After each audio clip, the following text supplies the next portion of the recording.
send in the clowns.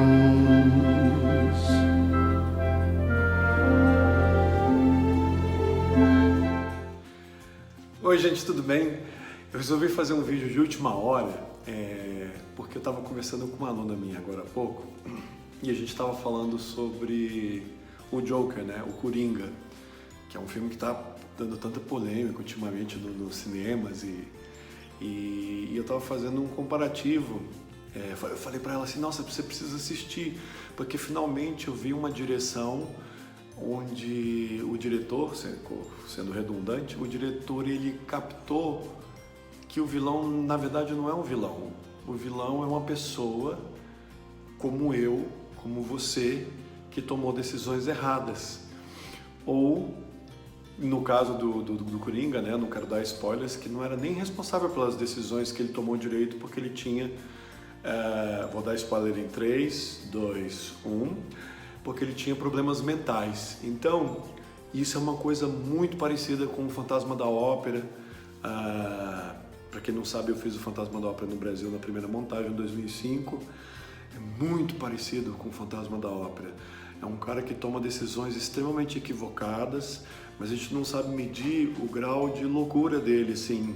Loucura mesmo, não loucura pela loucura, loucura de sabe, ser maléfico e malicioso por ser, sem motivo algum, sem ser um porquê, algo mais profundo, mais sob a superfície, não é?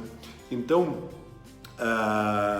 por exemplo, o Fantasma, para quem não conhece a história toda do livro, eu não recomendo a leitura do livro. Quer dizer, eu recomendo a leitura do livro porque, para quem é fã do espetáculo e tudo, mas eu não recomendo a leitura do livro como algo que realmente você vai admirar muito, porque é um livro, na minha opinião, muito mal escrito, muito confuso, muito sem pé na cabeça e tal.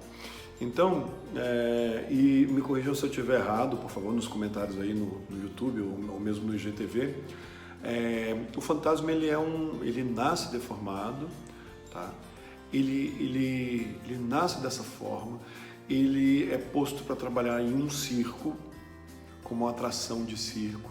Então, desde criança, desde muito pequeno, ele já lida diretamente com a rejeição, com nojo, com descaso, com desprezo das pessoas. Então, isso tudo vai ativando pequenas armadilhas psicológicas na mente de uma pessoa que virá a ser perturbada, né? Depois ele vai, se eu não me engano, ele vai trabalhar com o rei da Pérsia, o Shah da Pérsia, e ele é um cara que desenvolve habilidades em arquitetura, magia, né, ilusionismo, na música. Então, pelas habilidades dele de arquiteto, o Shah da Pérsia utiliza os serviços dele para, se eu não me lembro agora, para criar passagens secretas ou alguma coisa assim, não me lembro, mas não tem problema, isso não é tão importante assim para a conclusão, o meio não é tão importante assim para o fim. Só que essa habilidade dele é usada pelo Shah da Pérsia, e aí ele se torna uma pessoa que o Shah da Pérsia não pode sentir desconfiança dele, porque ele está fazendo coisas que só ele e o Shah sabem direito. São segredos de Estado, digamos assim, que eles dois sabem. E aí o próprio fantasma, ele decide, o próprio Shah da Pérsia decide se livrar do fantasma, se eu não me engano, e o fantasma foge dali porque vê que a vida dele é ameaçada. Então, veja bem, eu estou fazendo um grande resumo, tá? Olha só, você nasce deformado, você já é uma criança que vai sofrer bullying de outras crianças, depois bullying dos próprios adultos, rejeição, desprezo, depois você parece que vai tomar um rumo na sua vida e é contratado, vamos dizer assim, por um cara que é extremamente importante no país dele, e de repente esse cara passa a te perseguir, quer te matar, quer te eliminar, quer cessar a tua existência na face da terra. Então isso é muito louco, isso dá muito material para o ator trabalhar a profundidade de seu personagem, não é? Eu também pensei muito no Homem-Elefante, mas o Homem-Elefante ele teve sorte, ele foi um cara que realmente existiu, mas ele teve sorte que ele caiu nas graças da rainha da Inglaterra. Aí realmente o fim dele poderia ter sido bem mais trágico, bem mais devastador, e não. Então eu pensei muito no Homem-Elefante quando eu construí meu personagem, e que pena que eu não vi o filme do Coringa, que eu vi recentemente agora, porque senão teria ficado ainda mais claro o que eu queria fazer no palco há 15 anos atrás.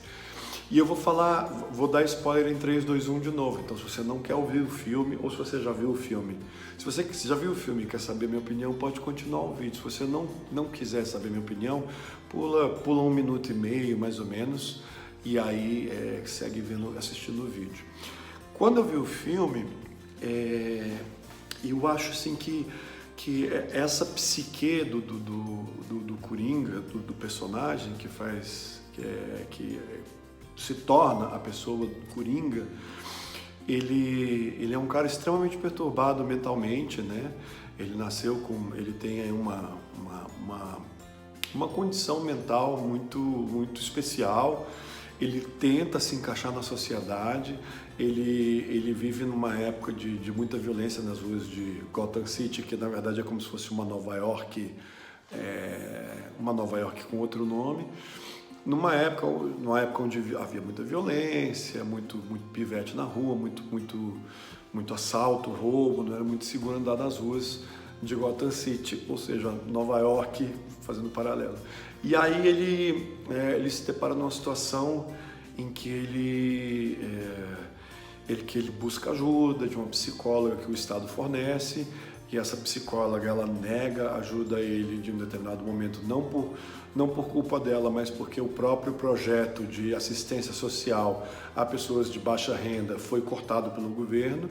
Mas aí, a primeira vez que o Coringa fala assim, você está pouco se importando com o que eu penso, você não está me ouvindo, você não me ouve, você não me escuta, eu falo as coisas, a sua profissão é essa, você está aqui para isso, mas você não está me ouvindo. E uma frustração assim, sabe, que era tão... que você começa a sentir uma certa angústia, começa a simpatizar, criar uma certa empatia pelo cara. Então, isso vai virando uma situação onde ele vive com a mãe dele, teoricamente, né? Ele arranja uma namorada que na verdade não existe, então ele tem um monte de alucinações onde ele vive um mundo onde ele consegue se relacionar com as pessoas. Isso inclusive me remete, vou dar outra referência, já dei a referência do Homem-Elefante e vou dar a referência de outro filme que chama Into the Wild, Na Natureza Selvagem, que é uma história verídica de um cara que foi para o Alasca, largou tudo lá, pegou o dinheiro que os pais tinham juntado a vida inteira para ir para a faculdade e foi para o Alasca. Foi na louca para o Alasca, decidiu que queria ir para lá, se achar, se descobrir, entender quem ele é. E spoilers em 3, 2, 1, vou dar o spoiler, tá? Então espera um pouquinho. 3, 2, 1, a grande sacada dele, a conclusão a que ele chega, não vou contar o que acontece no filme, mas a conclusão a que ele chega, que é muito importante, é que a felicidade ela só existe quando ela é compartilhada, ela só é verdadeira quando ela é compartilhada. Então essa palavra compartilhar é muito importante. E o Coringa, e o Fantasma da Ópera, o Homem-Elefante sim conseguiu ter uma vida social ali no fim da vida dele, mais pro final da vida, bastante interessante. Essas pessoas não tiveram tinham mil coisas para compartilhar, mas não tinham com quem compartilhar. Isso é muito poderoso, muito poderoso. Eu vivi uma época antes de casar que eu achava que eu era feliz daquele jeito, sozinho, sabe? Eu falava assim, eu não vou namorar nunca, não vou casar nunca, porque eu não preciso, não tô bem assim. E na verdade eu descobri que aquilo era uma falsa sensação de bem-estar, porque quando eu ficava sozinho, eu sentia uma certa ansiedade hoje eu sei o que é de compartilhar algo com alguém ali no meu dia a dia, como no meu cotidiano. E hoje, apesar da vida estar muito mais difícil com as minhas filhas, porque dá muito trabalho, eu sou muito mais feliz, porque eu compartilho o tempo todo. Então eu queria dividir esse pensamento com vocês. Informação é muito importante para a construção de um personagem, de um ator, né? E o cara que se leva a sério como ator precisa mergulhar nesse mundo, precisa entender, precisa pesquisar, ok? Então espero que não tenha sido muito confuso, mas eu sempre, quando eu tenho essas ideias, eu venho aqui e gravo um vídeo para dividir no canal do YouTube, porque isso também é compartilhar. Beijo!